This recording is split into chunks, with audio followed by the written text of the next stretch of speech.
Hola, buenas tardes. Bienvenidos nuevamente al canal de Cortisol.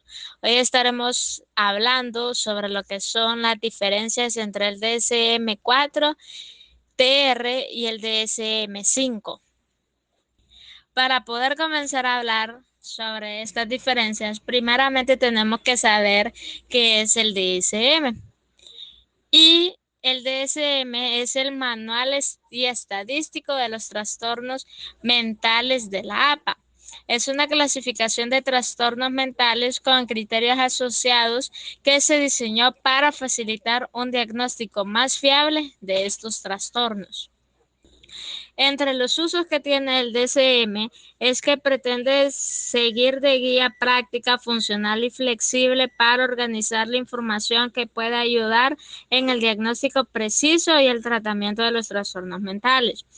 También los criterios son concisos y explícitos y pretenden facilitar una evaluación objetiva de la presentación de los síntomas en los diferentes ámbitos clínicos y es una herramienta para la recogida y la comunicación de estadísticos precisos de salud pública sobre las tasas de morbilidad y mortalidad de los trastornos mentales. Entre las diferentes mejoras que introdujo el DSM, podemos mencionar que reordena como una estructura organizativa revisada con el fin de estimular nuevas perspectivas clínicas. También tiene una representación de aspectos del desarrollo relacionados con el diagnóstico. Se reflejan mejor los aspectos del desarrollo, situándose los trastornos que se diagnostican con más frecuencia en niños, como por ejemplo los trastornos del neurodesarrollo al comienzo del manual y los trastornos más aplicables a los adultos mayores, como los trastornos neurocognitivos al final del mismo. La integración de los hallazgos científicos más recientes de la investigación genética y de técnicas de neuroimagen se resaltan los factores de riesgo genético y fisiológicos, los indicadores pronósticos y algunos presuntos marcadores diagnósticos.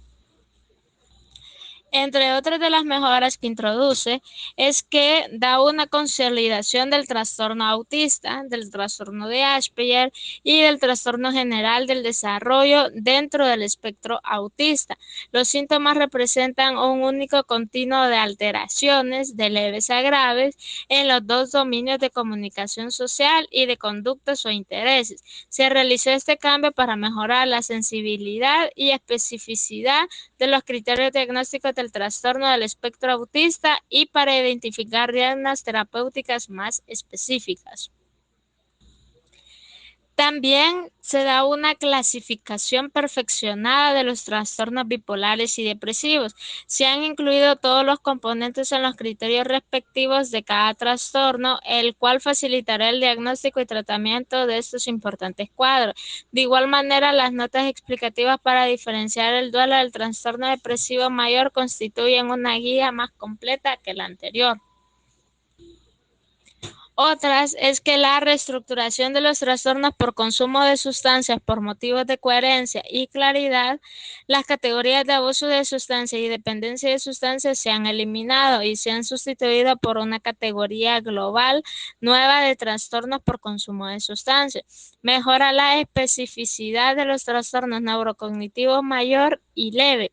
Debido a los avances en las neurociencias, han hecho avanzar enormemente el diagnóstico clínico, separándose ahora estos y otros trastornos en subtipos específicos.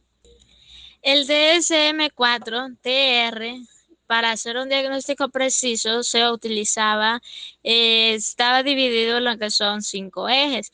El eje 1 se refería a los trastornos clínicos, es decir, a todos aquellos trastornos mentales que tiene el DSM, pero evitando lo que son los trastornos de retraso mental y de la personalidad. Dentro del eje 2 tenemos los trastornos de la personalidad y el retraso mental.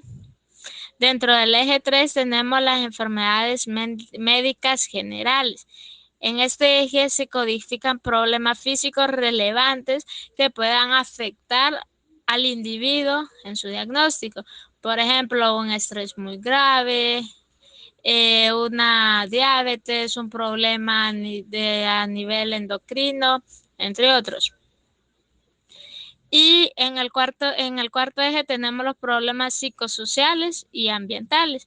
Este eje es el que codifica todos los procesos psicosociales y ambientales del individuo. El eje 5 se da una evaluación de la actividad global. En este eje se codifica si una persona puede hacerse daño a sí misma o puede dañar a otras personas. Aquí se dan factores de la persona en cómo trabaja y cómo se desenvuelve ante eso. Abordaje bidimensional del diagnóstico que utiliza el DSM-5. Aquí se da una agrupación de los trastornos mentales, el cual permite que la investigación futura mejore los conocimientos sobre los orígenes de la enfermedad y los aspectos fisiopatológicos comunes a varios trastornos, y crea una base para la replicación futura en la que los datos puedan volverse a analizarse con el fin para evaluar continuamente su validez. Las diferencias entre el sistema multiaxial y dimensional es que el sistema multiaxial se divide en 5 diferentes ejes, los que se mencionaron anteriormente. Y en el sistema dimensional, el eje 2 se ha combinado con el eje 1 y 2. Sin embargo, el eje 4 y 5 se revisarán de forma independiente.